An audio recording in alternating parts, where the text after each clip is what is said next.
Tem coisa que parece coincidência, mas quando a gente olha direito, percebe que era destino disfarçado de acaso. E foi num mercadinho de esquina, com cheiro de pão quente e ar-condicionado capenga, que começou uma história daquelas que nem novela da tarde ousava escrever. "Moça, você pode me ajudar aqui com essa sacola?" disse ele com a voz cansada, mas ainda firme. A moça virou meio desconfiada. E como não estaria? Um senhor de terno caro, cabelo branco alinhado, Rolex no pulso, pedindo ajuda para carregar uma sacola de arroz e feijão, mas ela ajudou. E foi nesse gesto bobo, simples, quase automático, que o passado resolveu dar as caras. "Seu nome é Otávio?" Ela perguntou com a sacola ainda na mão, mas os olhos presos nele. Ele congelou. O supermercado ficou mudo por uns 2 segundos. Até o freezer de picolé pareceu parar de apitar. "Sou... Por quê?" Ela mordeu os lábios. Quase não quis dizer, mas disse. "Acho que o senhor é meu pai." "É, eu sei. Parece mentira. Mas eu estava lá. Quer dizer, estava não.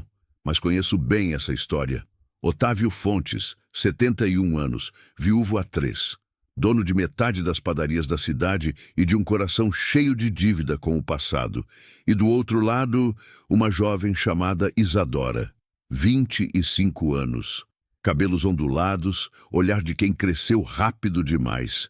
E um nome guardado desde o nascimento. Mas antes de você achar que isso aqui é só uma história de reencontro familiar, segura a emoção, porque o que essa moça sabia podia mudar tudo. Não só a vida dele, mas a verdade que ele achava que conhecia. Porque às vezes, o que a gente perdeu lá atrás não foi esquecido, foi escondido. E o pior, às vezes foi escondido por alguém que a gente mais confiava. Otávio não disse nada por uns bons segundos. Só olhou para ela como quem tenta montar um quebra-cabeça de 1000 peças com uma venda nos olhos. Como assim? Sua mãe era... Quem mesmo? Lúcia, a moça que trabalhou na sua casa. Em 1998. O chão parecia ter sumido debaixo dos pés dele. Lúcia. O nome veio como uma pancada, uma lembrança em preto e branco, uma risada na cozinha, um olhar proibido. Mas Lúcia tinha ido embora. Tinha sumido sem deixar bilhete. Ou foi isso que contaram para ele. E aí, o estômago do velho Otávio virou. Porque se aquilo fosse verdade, tinha gente que estava morta que precisava responder. "Sua mãe disse isso para você?" "Não, ela nunca contou. Eu descobri faz pouco tempo, depois que ela morreu." A palavra "morreu" veio como um murro no peito dele. Mas tinha mais. Tinha muito mais. "E como você tem certeza?" Ele perguntou com a voz trêmula. Isadora respirou fundo. Tirou da bolsa um envelope. Amassado. Antigo. "Porque eu achei isso aqui, escondido dentro da costura do vestido de noiva dela. E aqui, meu filho, foi onde o chão da história rachou de vez, porque dentro daquele envelope tinha a letra dele, a letra de Otávio, de 25 anos atrás. Um bilhete que ele não se lembrava de ter escrito, mas ele escreveu. E o que estava escrito ali podia destruir uma reputação, uma família e uma mentira de 2 décadas. Só que isso eu te conto no próximo capítulo. Porque agora é a hora de respirar fundo, porque tem história que começa com uma sacola e termina com o mundo virado do avesso. Lúcia, um nome simples, como tantos por aí. Mas para Otávio, aquele nome soou como um trovão velho que volta a ecoar no meio da tarde. Ele sentiu o peito esquentar. Não era calor, era memória. Lúcia foi muito mais que a empregada da casa. Foi uma brisa num casamento sufocante. Foi sorriso quando a esposa já não sorria. Foi ombro quando ele só ouvia cobrança. E foi embora, sem dizer adeus. Pelo menos foi isso que ele acreditou por 25 anos. "Ela te contou alguma coisa? Sobre mim?" Ele perguntou, encarando Isadora como se estivesse falando com um fantasma. "Nunca. Ela sempre disse que meu pai era um erro e que não valia a pena saber quem era." Otávio engoliu em seco, porque ele não lembrava de ter sido erro nenhum. Lúcia tinha sumido, sim, mas ele lembrava de ter escrito para ela, de ter dito que largaria tudo, que cuidaria. E agora, ali na porta do mercado, ele segurava aquele envelope amarelado com a caligrafia dele. Pode abrir se quiser, ela disse. Ele abriu, as mãos tremiam. O plástico da sacola caía no chão sem que ele percebesse. Dentro, um papel dobrado 4 vezes. Desdobrou, e lá estava. A letra dele, sim, mas o conteúdo era outro. Lúcia, some, some e não volta. Esqueça o que aconteceu. Não quero mais te ver. E nunca diga nada a ninguém. Esse filho não é meu. Otávio. Silêncio. Um silêncio espesso, gelado, que até o barulho dos carrinhos de compras parecia respeitar. Eu nunca escrevi isso, ele disse quase num sussurro, mas é a sua letra. Otávio encarava aquele bilhete como se fosse um espelho quebrado. Era a letra dele, sim. O jeito de escrever, até os erros de acento que ele sempre teve. Mas aquilo, ele sabia lá no fundo que nunca tinha dito aquelas palavras. E aí veio o estalo, porque Otávio não era burro. Ele tinha vivido o bastante para saber que o mundo é cheio de mãos invisíveis e que onde tem herança, tem mentira. Onde tem nome grande, tem gente pequena por trás. Você sabia que ela foi embora do nada? Ele perguntou. Ela me dizia que trabalhava numa casa rica e que um dia o patrão dela mandou ela ir embora sem dar explicação. Otávio fechou os olhos. Naquela época, ele estava prestes a contar tudo para a esposa. Mas antes que tivesse coragem, Lúcia sumiu. E agora, ali diante daquela filha que ele nem sabia que tinha, ele começava a entender. Alguém fez isso. Alguém mexeu nesse bilhete. Ou escreveu por mim, ou roubou o original, completou ela. Otávio sentou no banco do ponto de ônibus ali mesmo na calçada. O chão girava, a memória apertava, porque tinha uma pessoa, uma só, que tinha acesso à casa, ao escritório, aos papéis dele e à história toda. Alguém que jurava lealdade, mas que sempre teve interesse em manter tudo como estava. E esse alguém era seu próprio irmão, o sócio, o confidente. Meu tio? Perguntou Isadora, quase sem ar. Otávio não respondeu.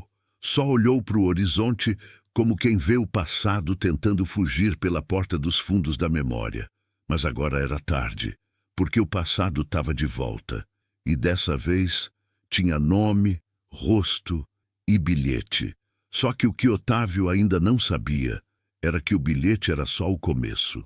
O que Isadora tinha descoberto no armário da mãe era bem mais grave. E no próximo capítulo, eu te conto o que estava escondido dentro daquela caixa de sapato debaixo da cama. Mas, se prepare, porque tem coisa que a gente acha que morreu com a pessoa. Mas a verdade sempre dá um jeito de voltar. O que você faria se uma caixa velha debaixo da cama revelasse que tudo que você viveu era só metade da história? Pois foi isso que aconteceu com Isadora. 3 semanas antes daquele encontro no mercado, ela enterrou a mãe. O velório foi simples, pouca gente, muito choro abafado, uma solidão silenciosa que só quem já perdeu mãe conhece. Depois que todos foram embora, ela ficou ali, sentada na beira da cama. A casa cheirava a sabão em pedra e o sol da tarde entrava pela janela, batendo direto na colcha remendada. E foi nesse silêncio que ela viu a pontinha da caixa debaixo da cama. Uma caixa de sapato antiga, daquelas que já nem vendem mais. Tampa meio rasgada, cheiro de mofo e lembrança. Ela puxou. Dentro, cartas, fotos, um escapulário, uma pulseira de bebê e um envelope amassado, com o nome Otávio Fontes rabiscado por cima. Meu pai? Ela murmurou sem nem acreditar. Foi ali que o mundo dela começou a virar. Porque tudo que a mãe dizia sobre não querer saber do pai, não vale a pena, tudo isso agora parecia esconder outra coisa. Não desprezo, mas proteção. No fundo da caixa, uma pasta plástica azul, bem escondida.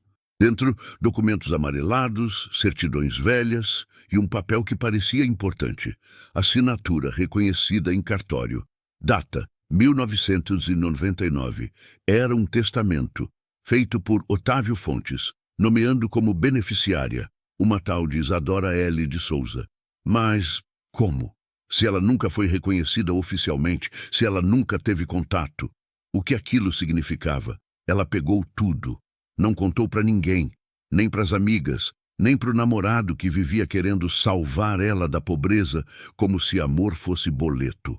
Guardou os papéis, leu cada linha, estudou os nomes e ali no rodapé uma assinatura, Cláudio Fontes, irmão de Otávio, reconhecendo como testemunha.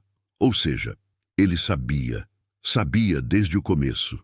E se ele sabia, por que deixou a menina crescer sem pai? Sem nada? Pois é, tem irmão que parece sangue e tem uns que são veneno. De volta ao presente, Otávio olhava para o envelope como se tivesse engolido pedra. Ela guardou isso a vida inteira, escondido. Nunca mostrou, mas estava lá, junto com a certidão, com a foto de vocês dois. Que foto? Ela tirou do bolso a foto dobrada. Otávio reconheceu na hora. Ele mais novo, camisa aberta, sorrindo, e Lúcia encostada nele, sorrindo também. Mas a foto estava rasgada. Faltava um pedaço. Achei assim. Otávio segurou a imagem com cuidado, como se segurasse um pedaço da própria alma. Essa foto foi tirada no sítio, em 98. Meu irmão, ele foi o único que sabia que eu estava lá com ela. Isadora ficou em silêncio. Mas o olhar dela dizia tudo. Desconfiança, dor, fome de verdade. E aí veio o estalo. O testamento. Você disse que tem um testamento? Ela assentiu com a cabeça, tirando o papel da bolsa com cuidado. Otávio leu, linha por linha. Era a assinatura dele. Mas tinha um problema. Ele nunca fez aquele documento, pelo menos não do jeito que estava ali. Era verdadeiro? Era forjado? Ou era um rascunho que alguém pegou antes dele registrar? E aí, meu amigo, o chão abriu. Porque se esse documento existia e Cláudio testemunhou, isso queria dizer que o irmão sabia da filha, do caso, da herança e de tudo que Otávio queria esconder por medo, vergonha ou covardia. Mas mais do que saber, ele escondeu e talvez até tenha sabotado tudo. Só que Otávio ainda não sabia do pior, porque Isadora ainda não tinha contado a parte mais delicada da história, a parte que envolvia um exame de sangue, um telefonema anônimo e uma mulher chamada Helena. Mas isso, meu filho, isso eu vou te contar no próximo capítulo, porque quando a verdade começa a sair do armário, ninguém mais consegue empurrar ela de volta. Otávio ainda segurava o testamento como quem segura uma granada sem pino. O papel tremia na mão dele. Mas não era só a idade, não. Era o peso do que aquilo representava. Porque se aquilo tudo fosse verdade, ele não só tinha uma filha que ele quase apagou da história. E mais, alguém que ele amava como irmão, fez questão de apagar por ele. Mas ainda tinha coisa que não tinha vindo à tona. E Isadora, ela sabia disso. Tem mais uma coisa, seu Otávio, ela disse com a voz meio embargada. Mas tem uma mulher, Helena. Ela entrou em contato comigo faz uns dias. Otávio franziu a testa. O nome não acendeu nada. Helena disse que trabalhou com sua família por anos, que era amiga da minha mãe e que presenciou uma conversa entre ela e o seu irmão. Uma conversa onde ele ameaçava ela caso não sumisse da sua vida. Aí o velho Otávio arregalou os olhos. Helena, claro, a cozinheira. Meu Deus, a Helena, a mulher que fazia pão de queijo igual da mãe dele, que ria alto, que cantava sertanejo antigo enquanto fritava bife. Ele não via Helena desde o casamento de Cláudio, há uns 20 anos. Ela me ligou do nada. Disse que esperou minha mãe morrer para contar o que sabia, que teve medo por muito tempo e que a única coisa que ela tinha era um envelope com um exame de sangue. Otávio já sabia onde aquilo ia parar, mas deixou ela falar. Exame de DNA entre você e minha mãe, feito em 1999. Só que deu positivo. Silêncio. O tipo de silêncio que parece ter som. Mas por que isso não chegou em mim? Por que ninguém me entregou isso? Porque o laboratório foi pago em dinheiro. E o contato de retirada era um só. Cláudio. Aí, meu filho, o velho Otávio tremeu. Porque a verdade começou a tomar forma. O irmão dele forjou um bilhete, escondeu a existência da filha, possivelmente adulterou documentos. E agora aparecia um exame de DNA que ele mesmo buscou e sumiu com o resultado. É como dizem, quem muito protege o nome é porque já sujou faz tempo. Otávio levantou, caminhou até o meio-fio. O trânsito da cidade parecia mudo perto do barulho que fazia dentro da cabeça dele. Você tem esse exame? Ela assentiu. Tirou uma folha plastificada da bolsa. Ele olhou, confirmou os dados. A assinatura do perito era verdadeiro, era ele. E por que agora? Por que você veio atrás de mim agora? A resposta foi mais simples do que ele imaginava. Porque eu tô grávida. O velho quase caiu sentado. Grávida? Ela assentiu. E eu não quero que meu filho cresça como eu cresci. Sem história, sem saber quem é, sem verdade. Otávio engoliu seco. Ali, naquela menina que ele acabara de conhecer, já batia o coração do neto dele. E ele nem sabia o nome. Quem é o pai? Um erro, mas não é sobre ele. É sobre mim e sobre o Senhor. Eu só quero saber se tenho o direito de carregar esse nome, sem carregar também a vergonha. E aí, o velho sentiu a culpa, a raiva e uma vontade danada de voltar no tempo e socar o próprio irmão. Mas o tempo não volta. O que volta é a verdade. E ela volta com sede. Mas, se você acha que Cláudio é só vilão de bastidor, se prepara para o que vem aí. Porque no próximo capítulo, ele aparece. E o reencontro dos irmãos vai ter tudo, menos abraço. Otávio não dormiu naquela noite. Virou de um lado para o outro na cama enorme, vazia, desde que Teresa partiu. A mulher com quem dividiu 42 anos.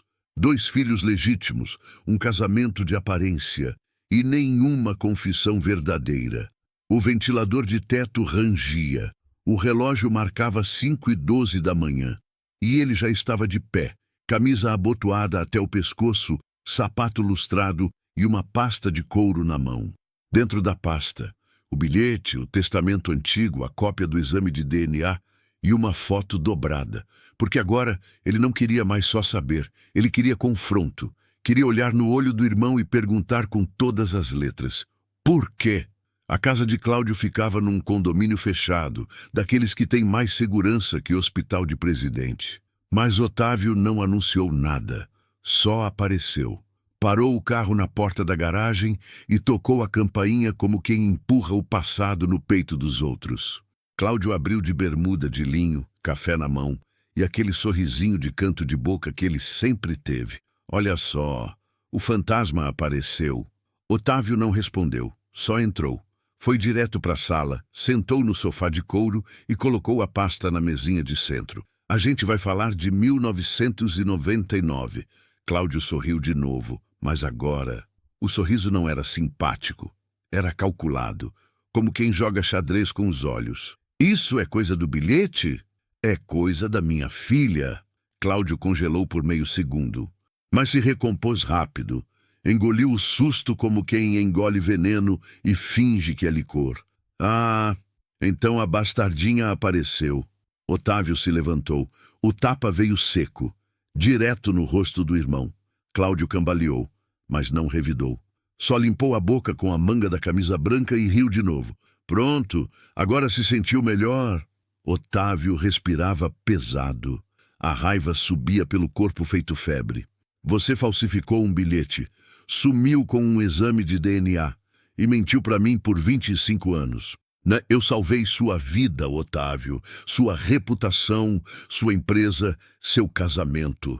Você destruiu uma vida. Ela ia destruir você primeiro. Cláudio rebateu, agora mais alto. Você era um homem casado, com nome no jornal, fundação de caridade. Ia jogar tudo fora por uma empregadinha com voz doce e cintura fina. Acorda, Otávio. O mundo não aceita histórias bonitas demais. Otávio tremeu, mas não de dúvida, de nojo. Ela era a mãe da minha filha, e você me fez achar que ela me largou. Me fez acreditar que eu era só um velho ridículo que confundiu carinho com amor. Cláudio serviu mais café. Sentou com calma. Cruzou as pernas. Você era fraco demais para tomar a decisão. Eu tomei por você. E agora vai pagar por isso. Cláudio riu. Aquela risada baixa, de canto de boca. A risada de quem tem carta na manga. Vai me denunciar por um testamento vencido, um bilhete sem perícia, um exame de DNA que ninguém mais reconhece porque o laboratório faliu? Otávio se calou. Ele sabia, ia ser a palavra dele contra a do irmão. Você é bom no jogo sujo, Cláudio. Sou melhor do que você no jogo real. Sempre fui. Otávio pegou a pasta, se levantou. Mas sabe a diferença entre nós dois? Qual? Você construiu tudo para parecer honesto. Eu tô pronto para perder tudo. Para ser. E saiu. Deixou o irmão sentado com o café esfriando e o sorriso apagando. Na calçada, Otávio respirou fundo. O sol nascendo batia direto no rosto. E por um momento ele se sentiu limpo, sujo por fora talvez, mas limpo por dentro, porque finalmente ele tinha encarado o monstro. Só não sabia ainda que o monstro também tinha plano B e que alguém muito próximo dele já estava sendo usado como peão nesse tabuleiro. Mas isso eu te conto no próximo capítulo, porque agora, meu filho, a mentira começa a ter nome, endereço e um preço alto demais, depois do tapa na cara do irmão e das verdades cuspidas como espinho. Otávio voltou para casa. Mas não era mais o mesmo homem. Aquele velho milionário que antes se escondia atrás de vinhos caros, colunas de jornal e discursos de diretoria, agora era só um pai, atrasado, confuso, com o coração arrombado por uma porta que ele mesmo trancou 25 anos atrás. Ele entrou em casa. A mansão parecia enorme demais para alguém só. O relógio da parede fazia tic-tac, como se zombasse da pressa que ele não teve. A sala, ainda com as fotos de família, era um desfile de sorrisos falsos. Ele, Teresa, os filhos oficiais. E nenhum traço de Isadora. Nenhuma lembrança da mulher que ele amou de verdade, nem sombra da filha que o mundo inteiro escondeu dele. Mas no fundo da cozinha, pendurada com um ímã na geladeira, estava lá, a única foto verdadeira daquela casa. Lúcia sorrindo, segurando uma torta de banana. Otávio parou. Ficou encarando a imagem como se o tempo pudesse voltar se ele olhasse o bastante. Aquela foto tinha sido tirada por ele mesmo num dia qualquer. Ele lembrava. Era fim de tarde. Ela ria de um trocadilho idiota que ele tinha feito. Teresa estava viajando. As crianças na escola. Naquele dia, ele quase disse que a amava. Quase. Mas o quase é o verbo preferido da covardia. E foi por causa desse quase que a vida virou o que virou. Ele pegou o telefone. Ligou para Isadora. Chamou 3 vezes. Nada. Ligou de novo. Caixa postal. Mais uma vez. Nada. E aí, o peito dele apertou. Aquele aperto que só quem já perdeu alguém de novo entende. Correu para o carro. Foi até o bairro dela, aquela rua simples, com muro descascando e cheiro de comida no ar. Bateu na porta. Ninguém. Vizinhos diziam que ela saiu no dia anterior. Com mala. Com pressa. Ela foi embora? Ele perguntou para uma senhora de bata florida que varria a calçada. Disse que precisava sumir por uns dias. Estava com o olho inchado, parecia que tinha chorado por horas. Otávio sentiu o chão sumir. Por um instante, achou que ela tinha desistido, que a dor foi demais. Mas então, a vizinha completou. Ela deixou um bilhete, se quiser ver. Entrou. A casa era modesta, cheiro de lavanda e vela apagada. A senhora entregou o papel. Letra firme, mas tremida. Preciso respirar. Descobrir quem eu sou antes que me digam quem devo ser. Se ele quiser me encontrar, que não mande advogado. Me ache, como um pai deveria fazer. Isadora. Otávio saiu de lá sem dizer uma palavra. O coração dele era uma mala velha, cheia de coisa mal resolvida. Mas agora ele sabia. Ou achava essa menina, ou ia morrer com a foto de Lúcia na geladeira e a culpa nos olhos. Naquela noite, não teve vinho, não teve jornal, não teve novela. Teve só silêncio e o barulho do passado batendo na porta com força. Mas ainda tinha mais, porque enquanto Otávio chorava em silêncio na varanda, um carro preto parava discretamente na rua ao lado. E dentro dele, Cláudio, falando no telefone. Ela foi embora? Ótimo! Agora o velho tá sozinho, pronto para assinar qualquer coisa. O jogo ainda não tinha terminado, e Cláudio tinha mais uma carta na manga. Só que ele esqueceu de uma coisa: um pai ferido é perigoso, mas um pai arrependido é imparável.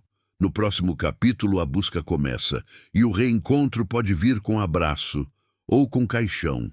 2 dias. Foi esse o tempo que Otávio passou procurando Isadora sem sucesso. 2 dias sem dormir direito, sem comer, sem pensar em mais nada além de uma pergunta. Onde é que ela se escondeu para fugir de mim, se tudo que eu quero é encontrá-la? Ele rodou por bairros, ligou para hospitais, vasculhou redes sociais, ligou para advogados, mas ninguém sabia de nada. Até que no 3º dia, bem cedo, ele recebeu uma ligação. Número desconhecido. Seu Otávio? Sim, aqui é Helena. Eu sou, ou fui amiga da Lúcia. Eu sei onde a Isadora tá. Otávio se endireitou na poltrona como se tivesse levado choque. Ela tá bem? Tá, mas não tá. Tá num lugar quieto, tentando entender o mundo. Tá ferida e com medo, mas eu posso levar o senhor até ela. Por favor, agora. O carro parou em frente a uma igrejinha simples, afastada do centro. Daquelas com sino de ferro, cheiro de cera derretida e banco de madeira que machuca as costas. Mas dentro morava uma paz que cidade grande não vende. Helena apontou. Ali. Isadora estava sentada na 2ª fileira, de cabeça baixa, olhos vermelhos. Vestia uma blusa larga, cabelo preso de qualquer jeito, mãos cruzadas sobre a barriga que ainda nem aparecia. Otávio entrou devagar. Os passos dele ecoavam no piso frio da igreja. Cada passo era um pedido de perdão sem palavras. Parou a 2 metros dela. Não disse nada, só esperou que ela o sentisse ali. E ela sentiu. Virou devagar. Os olhos se encontraram. Não teve cena de novela. Não teve choro escandaloso. Não teve abraço de cinema. Mas teve algo mais forte. Teve silêncio e aceitação. Ela sussurrou quase sem voz. O senhor veio mesmo.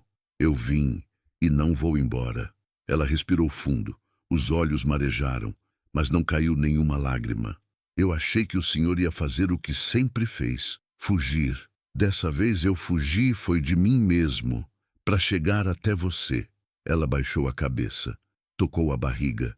Otávio sentou do lado dela, devagar, como quem tem medo de assustar uma esperança. Você vai ser avô, ele engoliu o choro. E você vai ser tudo o que eu nunca tive coragem de ser. Mãe, inteira, forte. Permaneceram em silêncio. O sol começou a entrar pelas frestas do telhado. E naquele instante, sem que ninguém dissesse, o perdão começou a nascer ali, devagarinho, como quem pisa descalço num chão rachado. Antes de sair, Isadora disse: Eu não quero seu dinheiro. Otávio respondeu: Eu não quero te dar herança, quero te dar história. E aquilo doeu, bonito. Na saída, Helena entregou a Otávio um envelope. Tem algo que você precisa ver. É sobre o Cláudio e sobre o testamento da sua esposa, o verdadeiro. Otávio franziu a testa. Teresa? Helena assentiu. Ela sabia de tudo e deixou tudo escondido, mas não do jeito que você imagina. Meu filho, porque às vezes a verdade está onde a gente menos espera. E a pessoa que a gente achava que era pedra estava tentando ser ponte o tempo inteiro. Mas isso eu te conto no próximo capítulo.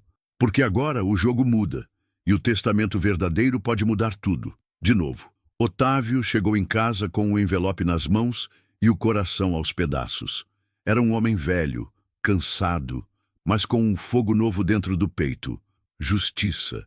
Justiça por Lúcia, por Isadora, e agora por Teresa. Porque ali dentro daquele envelope, Helena dizia haver um testamento, um segundo testamento. Um que ele nunca viu. Ele se sentou na velha escrivaninha de mogno, no quarto que agora parecia mais um museu da culpa, e abriu devagar. O papel estava bem conservado, dobrado com carinho.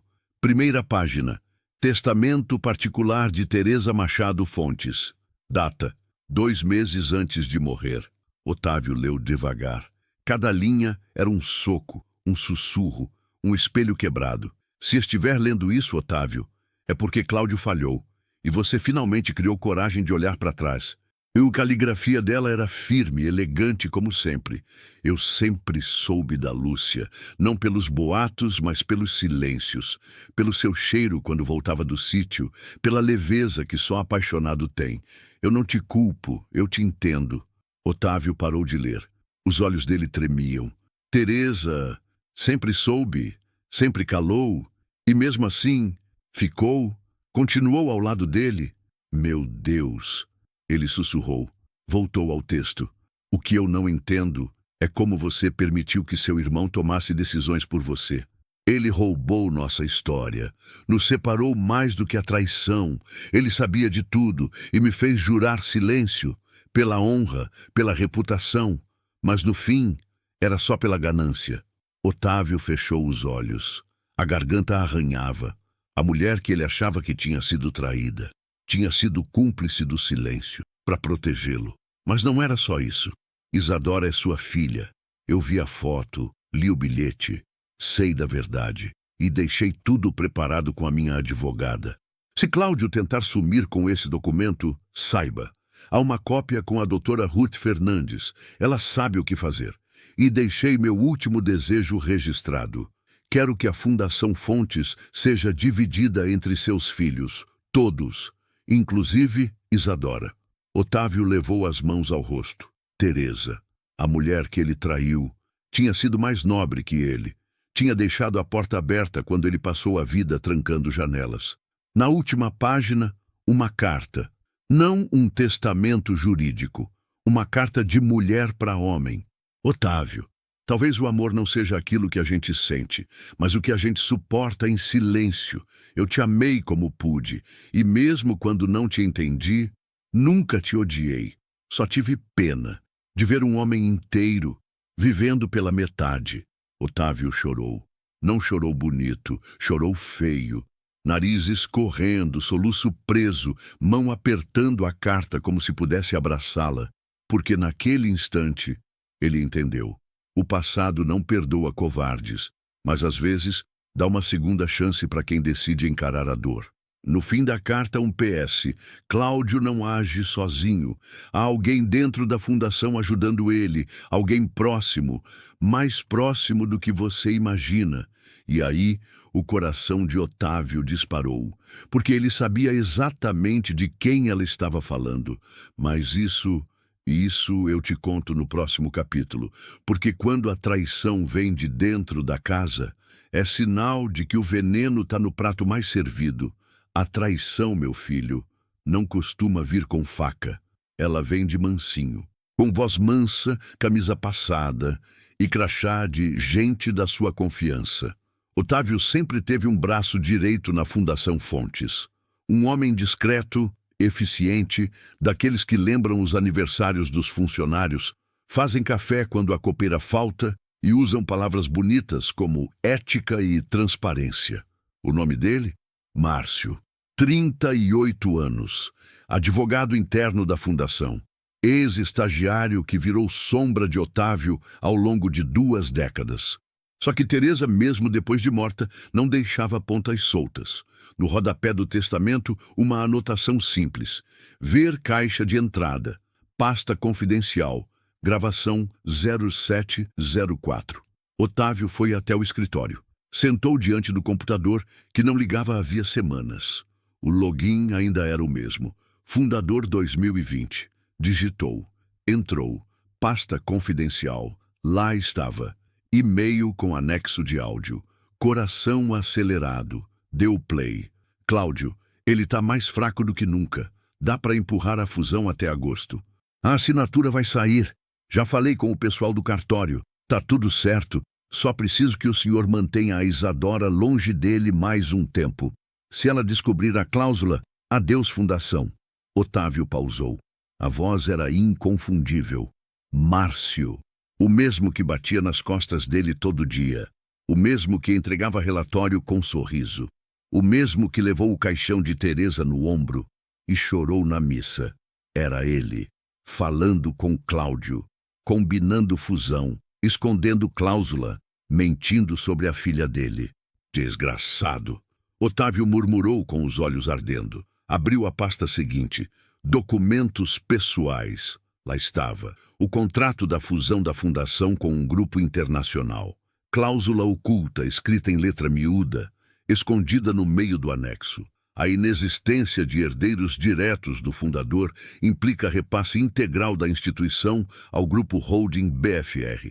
Ou seja, se Isadora aparecesse, o contrato morria. Por isso, Cláudio sumiu com tudo. Por isso, Márcio ajudou. Por isso, a pressa, o silêncio, a manipulação. Otávio levantou, pegou o celular, ligou para o antigo contador da família.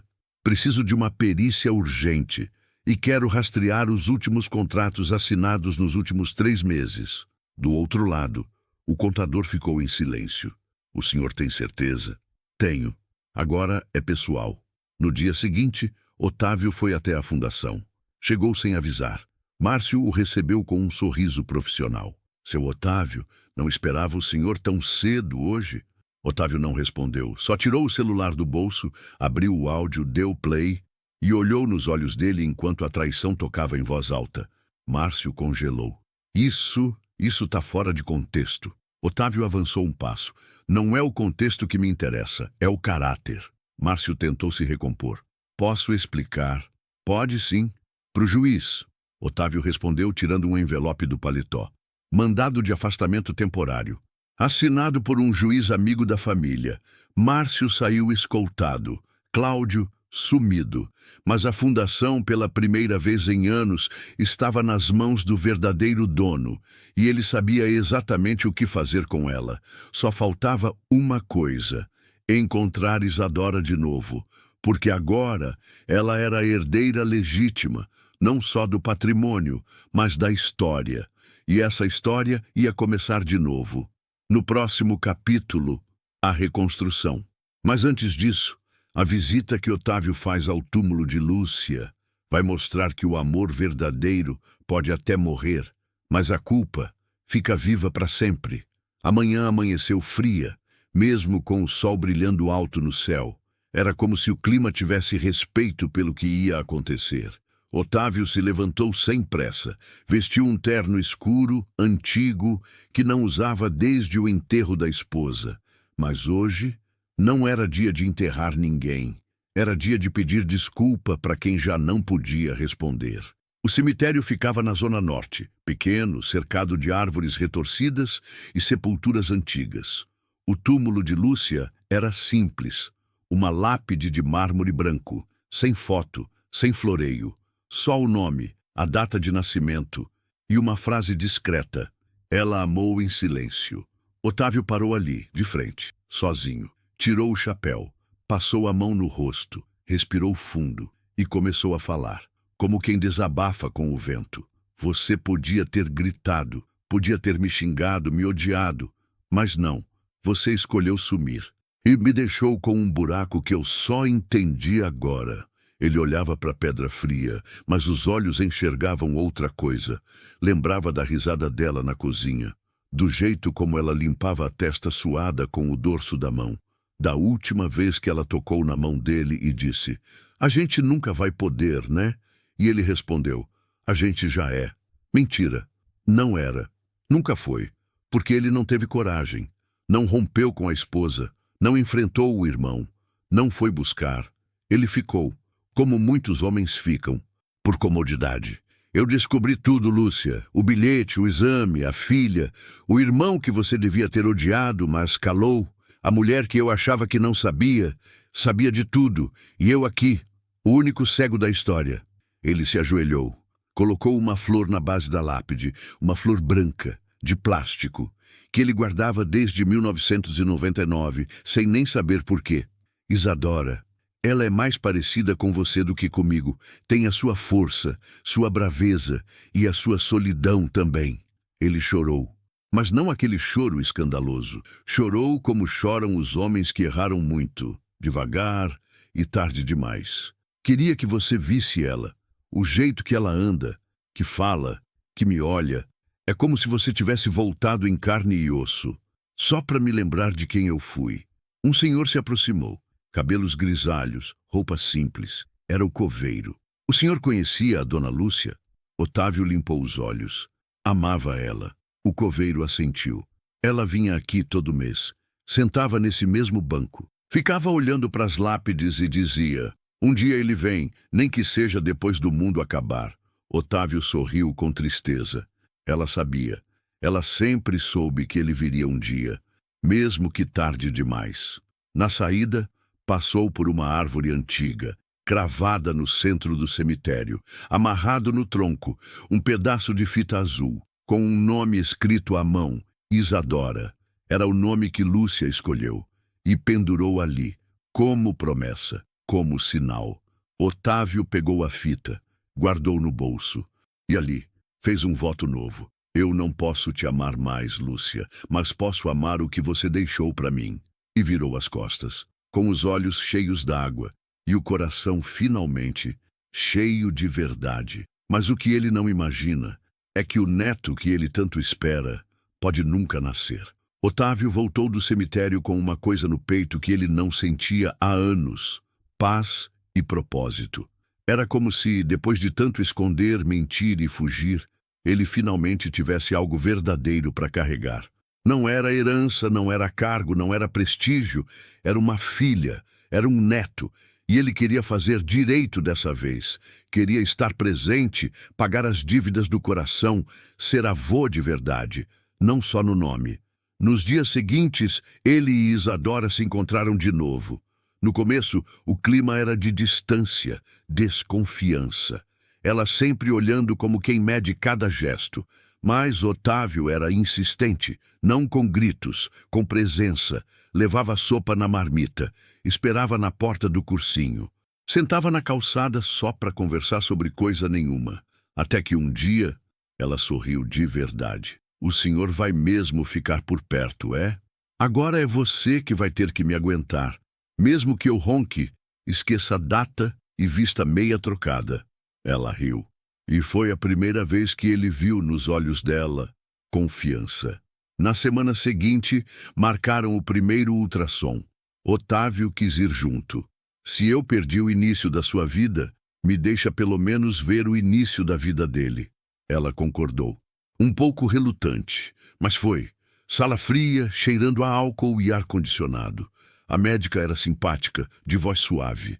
Passou o gel na barriga, posicionou o aparelho, olhou a tela. Silêncio.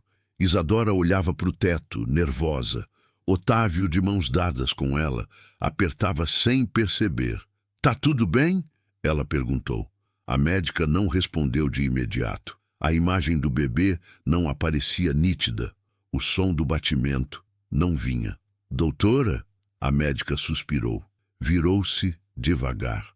Não me desculpa, mas o feto não tem mais atividade cardíaca. O mundo parou. Otávio não entendeu de imediato. Isadora travou. Não, não é possível. Eu senti ele. Eu vi minha barriga mudar. Eu sei, acontece. É mais comum do que se imagina. Mas o coraçãozinho parou. Ela tirou o aparelho, limpou o gel. A médica explicou o procedimento, falou em retenção, curetagem, data provável. Mas nada daquilo fazia sentido. Otávio olhava para a filha, que agora estava encolhida, imóvel, olhando para o nada. Pai, ela disse com a voz falhando, ele morreu dentro de mim.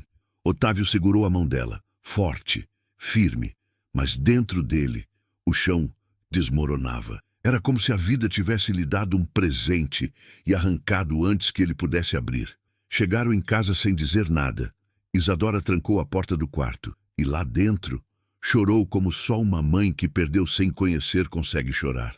Otávio ficou do lado de fora, sentado no corredor, sem saber o que fazer, sem saber o que dizer. até que tirou do bolso a fita azul que pegou no cemitério. Passou por debaixo da porta e escreveu num bilhete: talvez ele não tenha vindo para viver, mas para te fazer nascer de novo e me fazer viver de verdade, pela primeira vez. Lá dentro, ela leu e chorou mais. Mas o choro agora vinha com menos dor, vinha com aceitação, porque até o que vai embora cedo deixa rastro. No dia seguinte, Isadora saiu do quarto, pálida, fraca, mas em pé.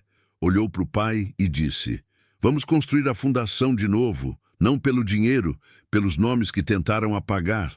Otávio assentiu. Vamos, mas o que eles não sabiam é que Cláudio também estava se mexendo, e o golpe final já estava em andamento. No próximo capítulo, o ataque vem de onde ninguém esperava, e o nome de Isadora vai parar nos jornais, com uma mentira grande o suficiente para destruir tudo. Era uma manhã qualquer, mas o telefone de Otávio não parava de tocar. Notícias, ligações, perguntas. Mas não eram amigos, nem família. Eram repórteres, jornalistas, gente que queria sangue. No dia anterior, um artigo anônimo apareceu em um jornal digital local, com uma manchete pesada: filha desconhecida de empresário milionário acusada de fraude e tentativa de extorsão. O texto dizia que Isadora teria tentado usar seu suposto vínculo familiar para tirar dinheiro da Fundação Fontes, ameaçando processos e causando tumulto. Mentira da grossa, mas o estrago foi imediato. Nas redes sociais, o nome dela virou alvo de comentários maldosos. Nos grupos de WhatsApp, a história se espalhou como pólvora. Otávio recebeu mensagens de sócios preocupados, parceiros questionando a estabilidade da fundação e até funcionários desconfiados. Ele sabia quem estava por trás. Cláudio e seus comparsas estavam jogando baixo, muito baixo. É uma guerra suja, disse Otávio para Isadora, em uma conversa com a voz cansada, mas firme. Eles querem me destruir antes mesmo de me ouvir. Ela respondeu com olhos inchados de tanto chorar. Não, mas a verdade vai aparecer. Tem que aparecer. Ele insistiu. Isadora, porém, não estava só. Alguns jornalistas independentes começaram a investigar. Uma amiga da faculdade, hoje repórter, reuniu documentos, provas e testemunhos que desmontavam as acusações. Aquela mentira tinha pernas curtas, mas ainda faltava o golpe maior, porque a Fundação Fontes não era só patrimônio financeiro, era legado, era memória, era poder. E quem queria controlar aquilo não hesitaria em ir até o fim. Enquanto isso, Cláudio agia nos bastidores. Mandava advogados, mexia em contratos, pressionava sócios, tentava sufocar qualquer resistência. Mas não contava com uma coisa: Otávio estava de volta, e com a filha. E juntos, eles eram uma força que não podiam mais ignorar. No próximo capítulo, a reconstrução começa. Mas a jornada será longa, e o coração vai ter que ser forte. Depois da tempestade vem a calmaria, ou pelo menos a promessa dela. Otávio e Isadora passaram semanas limpando a casa, as planilhas, os contratos e, principalmente, os corações. Era mais que dinheiro, era mais que herança, era justiça. No novo escritório da Fundação Fontes, paredes claras, janelas abertas, o ar tinha cheiro de café forte e esperança. Isadora olhava para as fotos antigas, agora penduradas na parede principal. Ali estava Lúcia, ali estava Teresa, ali estava a história deles, escrita com tinta de luta, silêncio e coragem. Eu nunca imaginei que um dia eu estaria aqui, lutando pelo que é meu por direito, ela disse firme. Mas você não está sozinha, respondeu Otávio. Agora, a fundação é de todos nós. E era verdade. Aos poucos, os funcionários começaram a retornar. Os parceiros voltaram a acreditar. A imprensa amiga fez reportagens positivas. Era um recomeço. Mas não sem cicatrizes, porque reconstruir uma família e um legado depois de tanto tempo é um processo lento, mas possível.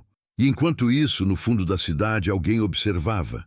Alguém que ainda tinha contas a acertar, mas que começava a entender que o jogo tinha mudado e que o velho Otávio e a jovem Isadora não iam desistir. No próximo capítulo, o fechamento poético, uma reflexão sobre passado, perdão e o que resta quando tudo parece perdido.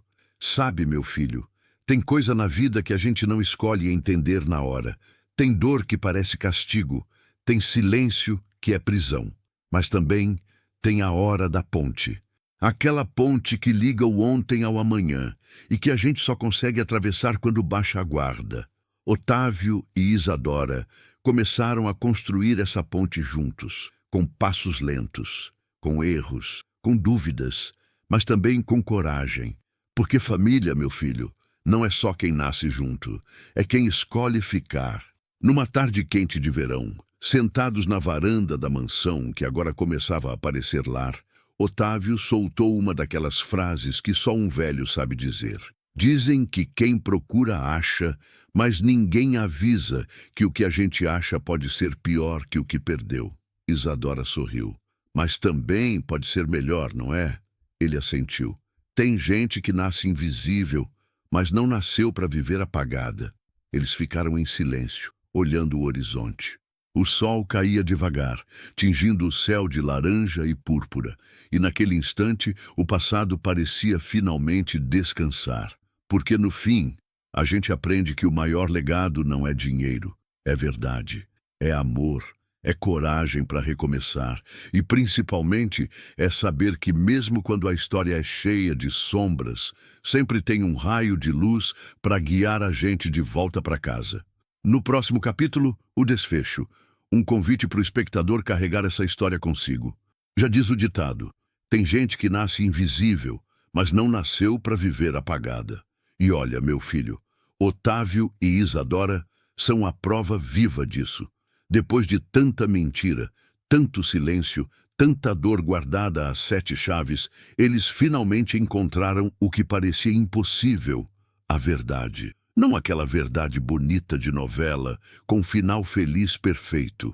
Não, uma verdade dura, cortante, que rasga a pele, que dói mais que punhalada, mas que liberta. O velho Otávio, com o rosto marcado pelo tempo e os olhos cheios de história, sentava na varanda da mansão. Ao seu lado, Isadora, já menos menina, mais mulher, carregando no ventre a memória da mãe, a coragem do pai e a força de quem luta.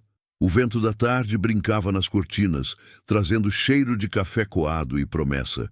Ele olhou para ela e disse, você sabe, minha filha, que a vida não é feita só de ouro e brilho.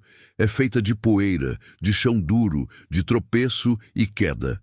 Mas também de levantar, de seguir, de reescrever. Ela sorriu, um sorriso que sabia do peso e da leveza de tudo aquilo. Eu não quero carregar só o seu nome, pai. Quero carregar nossa história, com as cicatrizes, as feridas, mas também com o orgulho de quem nunca desistiu. E assim começou a reconstrução. A Fundação Fontes virou um símbolo, não de riqueza, mas de justiça, não de poder, mas de verdade. Aquelas paredes que antes guardavam segredos, agora celebravam encontros. Aquelas mãos que antes esconderam a verdade, agora apertavam as de quem chegava com esperança. Mas nem tudo foi fácil. O caminho foi cheio de pedras, inimigos ocultos, velhos fantasmas, suspeitas que insistiam em ficar. Cláudio desapareceu das redes, virou sombra, mas a lembrança dele era uma ferida aberta que incomodava a todos. Mesmo assim, pai e filha seguiram juntos, firmes, com o neto que não nasceu, mas que deixou um legado maior que muitos que pisam forte no mundo. E falando em legado, Otávio fez uma última promessa. Sentou com Isadora e falou, um dia esse neto vai saber tudo, vai saber que veio de uma família que caiu, que sangrou, mas que nunca deixou de amar, que o verdadeiro ouro não está no cofre, mas no coração. Ela assentiu. E a gente vai estar aqui para contar a história para ele, para que ele saiba que mesmo nas sombras, a luz sempre encontra um caminho. A vida segue, a fundação floresce. E o nome Fontes deixa de ser só um sobrenome para virar uma palavra, resistência. Porque no fundo é disso que se trata, de resistir, de lutar, de amar, mesmo quando parece que tudo conspira contra. E eu, vovô Rico, fico aqui pensando, que história é essa que a gente carrega? Que segredos, que escolhas, que coragem? Porque no fim, meu filho, a gente não escolhe a história que vive, mas escolhe o que fazer com ela. E Otávio e Isadora escolheram ser maiores que a dor, mais fortes que o silêncio, mais vivos que a mentira. E é isso que eu deixo para você hoje. Não importa quantas portas fecham, quantas verdades tentam se esconder, a luz da verdade é teimosa. Ela encontra brecha, ela invade a casa, ela restaura o que foi quebrado. Se você sentiu o peso desse caos, deixa aqui o seu comentário. Conta para mim o que esse reencontro falou com você. Deixa o seu like para fortalecer o canal e se inscreve, porque tem muita história boa vindo por aí. Até a próxima do seu Vovô Rico.